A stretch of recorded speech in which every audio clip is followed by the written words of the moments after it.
Hello my dear students, welcome back all of Unis pharma. तो कैसे हैं आप सब? आई होप आप सब बहुत ही अच्छे होंगे।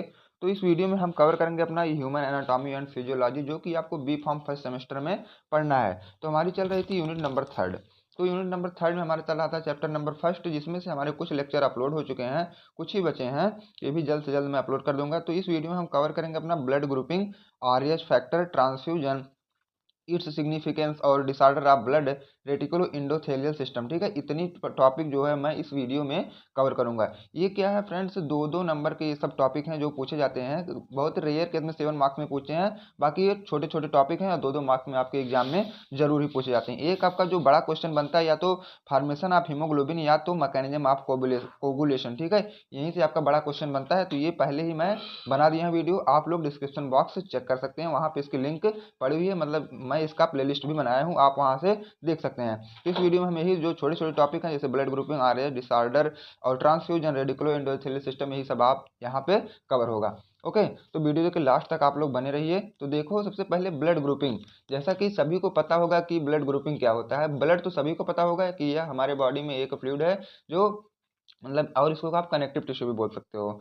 और ब्लड ग्रुपिंग मतलब ब्लड ग्रुप ये तो ए बी ओ ऐसे सब भी होते हैं ना, ये सब आपका ब्लड ग्रुप। जैसे कि ये तो सभी को था पता कि ये देखो, मान लो आपका क्या है, ब्लड था। ठीक है, ये आपका ब्लड है मान लो, और ब्लड में प्रेजेंट होते हैं आरबीसी और प्लाज्मा। अब देखो, आरबीसी को हम बोलेंगे एंटीजन वाला पार्ट और प्लाज्मा को बोलोगे आप एंटीबॉडी वाला पार्ट। ठीक है, इसमें क्या है, ये प्रोटीन टाइप के होते हैं। ठीक है, प्रोटीन टाइप के ये भी होंगे, प्रोटीन टाइप के ये भी होंगे, लेकिन ये एंटीजन वाले हैं और ये एंटीबॉडी वाले हैं। ठीक, अब देखो हमें पढ़ना क्या होता है ब्लड ग्रुपिंग में। यहाँ पे हमें आइडेंटिफाई करना होता है ब्लड ग्रुप। हर एक पर्सन का अपना अलग अलग ब्लड ग्रुप होता है, हम उसी को आइडेंटिफाई करते हैं। तो किस बेस्ड पे करते हैं, वो कैसे करते हैं, पूरी मैकेनिज्म, पूरी प्रोसेस क्या होती है, हम वही सीखेंगे यहाँ पे। Blood grouping also known as blood typing. Blood grouping को हम ब्लड टाइपिंग भी बोल सकते हैं। ब्लड टाइपिंग मतलब जैसे A blood group B, blood group O, blood group A B, ये सब क्या है, ब्लड टाइपिंग है। It is the classification of blood on the basis of presence और absence of antigens on the surface of RBC. इसमें हम लोग कैसे क्लासीफाई कर रहे हैं कि हमारे आरबीसी के सरफेस पे कौन से एंटीजन प्रेजेंट हैं, हम उसके अकॉर्डिंग क्या है यहाँ पे क्लासीफाई करने वाले हैं। ओके, प्रेजेंस या absence मतलब कहीं प्रेजेंट होते हैं, कहीं भी absence, अगर दोनों कंडीशन में हम लोग कैसे करते हैं, हम उसी को देखेंगे। It is also important for drug for blood transfusion means transferred of blood cells. अब देखो, यह इंपॉर्टेंट हो जाता है कहाँ पे, जब हम लोग करते हैं ब्लड ट्रांसफ्यूजन। जब किसी को गहरी चोट वगैरह, ट्रॉमा वगैरह हो जाते हैं, तो सभी लोग बोलते हैं कि आपको ब्लड डोनेट करना पड़ेगा, इनका ब्लड जो है खत्म हो चुका है, मतलब लॉस हो चुका है, एक दूसरे को ब्लड इनको डोनेट करना पड़ेगा।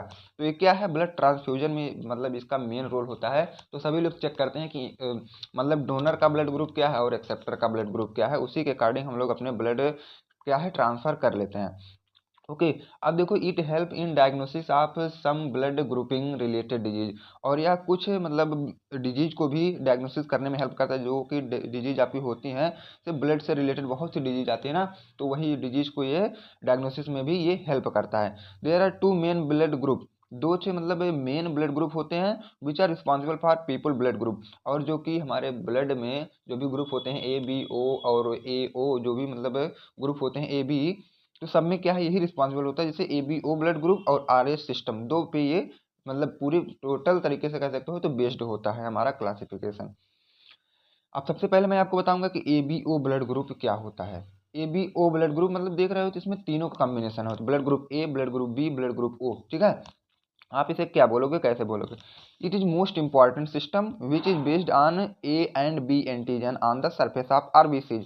अब देखो, यह मोस्ट इंपॉर्टेंट सिस्टम तो सबसे पता ही है आपको सभी को कि A B O blood group है। और ये कैसे हम लोग इसको करते हैं डिफाइन, मतलब आपके आरबीसी के सरफेस पे एंटीजन ए और बी, ठीक है, दोनों कैसे प्रेजेंट है, मतलब based on A and B antigen on the surface of RBC. Surface RBC के सरफेस पे ए और बी एंटीजन कहाँ पे प्रेजेंट है, and the circulated antibodies A and B in plasma. और एंटीबॉडी जो हमारे ब्लड के अंदर प्लाज्मा में वो फ्लो कर रही है, उस पर भी यह पूरा बेस्ड होता है। ये वाली पॉइंट आपकी क्लियर हुई होगी। अब देखो, combination of protein and their antibodies form 4 type of blood. जब प्रोटीन मैंने आपको बताया ना, वही एंटीजन एंटीबॉडी जो थी आपकी प्रोटीन। तो जब उसके कॉम्बिनेशन होता है और एंटीबॉडीज का कॉम्बिनेशन होता है तो 4 टाइप का ब्लड ग्रुप बनता है, ठीक है। जब प्रोटीन और उसके एंटीबॉडीज का कॉम्बिनेशन हुआ तो आपके 4 टाइप का ब्लड ग्रुप बना। अब देखो चारों को वो भी देख लो। टाइप ए, तो पहले मैं आपको बताऊंगा कि टाइप ए क्या होता है।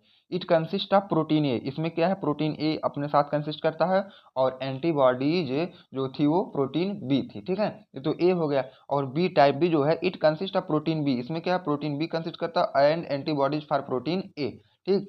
टाइप ओ, ये सब बहुत छोटे छोटे होते हैं। It does not consist of any protein, इसमें कोई प्रोटीन नहीं होता बट है बोथ द एंटीबॉडी, लेकिन इसमें दोनों क्या है, एंटीबॉडीज ही होती हैं। टाइप ए बी में क्या हुआ, it consist of protein A and B but no antibodies, इसमें देखो बट है बोथ द एंटीबॉडीज, ठीक है, दोनों में एंटीबॉडीज है लेकिन इसमें एंटीबॉडीज एक को नहीं है, ठीक है। ये टाइप ए बी हुआ।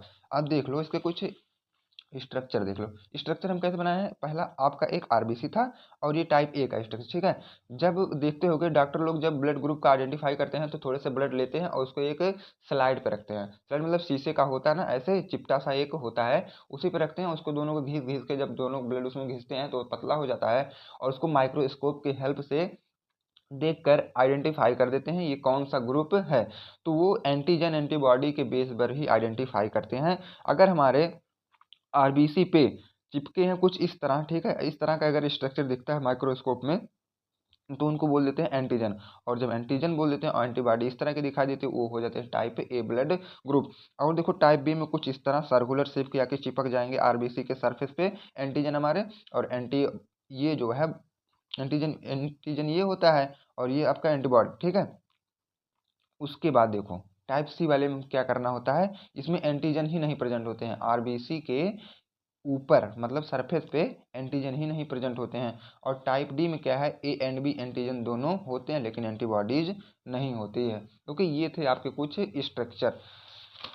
अब देखो इसमें आता है एक are H factor. Are H factor आप किसे बोलोगे, सबसे पहले तो ये जानो कि आर एच फैक्टर सबसे पहले मिला था ये रिसस मंकी में। रिसस मंकी मतलब उस मंकी को आप बोल सकते हो रिसस मंकी जिसका मुंह होते हैं लाल, ठीक है, लाल मुंह वाले बंदर तो आप लोग जरूर देखा होगा, तो उसी को बोला जाता है रिसस मंकी। और सबसे पहले ये आर एच फैक्टर उसी में डिटेक्टेड या आइडेंटिफाई किया गया था।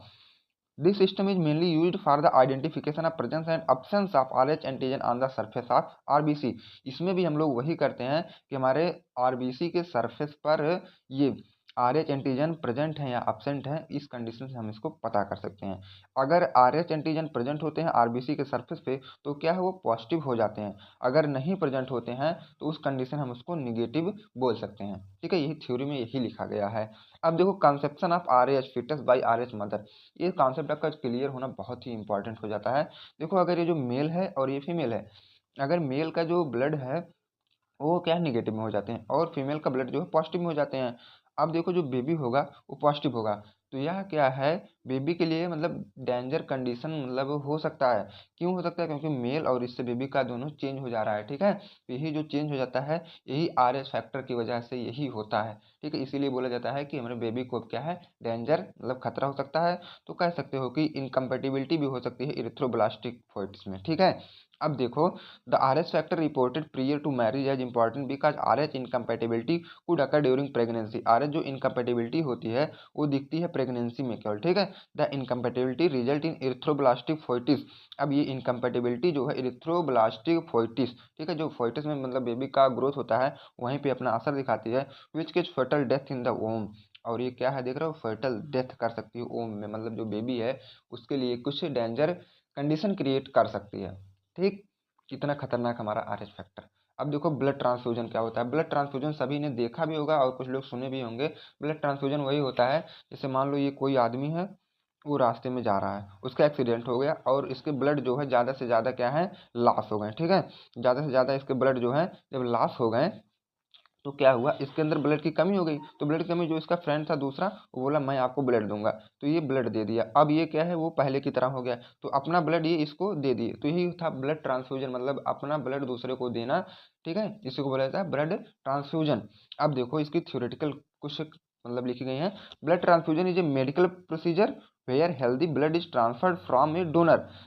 ये क्या है, मेडिकल प्रोसीजर होता है जहाँ पे हेल्दी ब्लड ट्रांसफ़र किया जाता है, मतलब ये डोनर जो है अपने हेल्दी ब्लड को ट्रांसफ़र करते हैं into a patient body to replace lost और डैमेज ब्लड, और किसके बॉडी में, जो पेशेंट आपका वहाँ था जिसका ब्लड लॉस हुआ था या डैमेज हुआ था, ठीक है, उसी में अपने जो ब्लड है वो ही रिप्लेस कर देते हैं।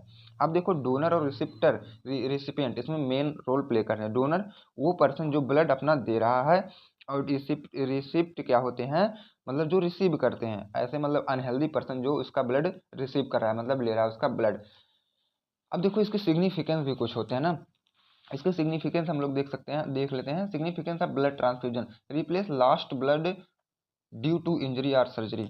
अब देखो जब किसी को मतलब इंजरी हो जाए, मतलब कहीं चोट लग जाए या तो उसकी सर्जरी हो रही है, तो उस कंडीशन में ज़्यादा से ज़्यादा जब ब्लड उसका लॉस हो जाता है तो हम लोग क्या ब्लड ट्रांसफ्यूजन कर सकते हैं। Improve oxygen delivery to organ and tissue, और इसमें क्या है, ऑक्सीजन की डिलीवरी भी अच्छे से हो सकती है ऑर्गन और टिश्यू में।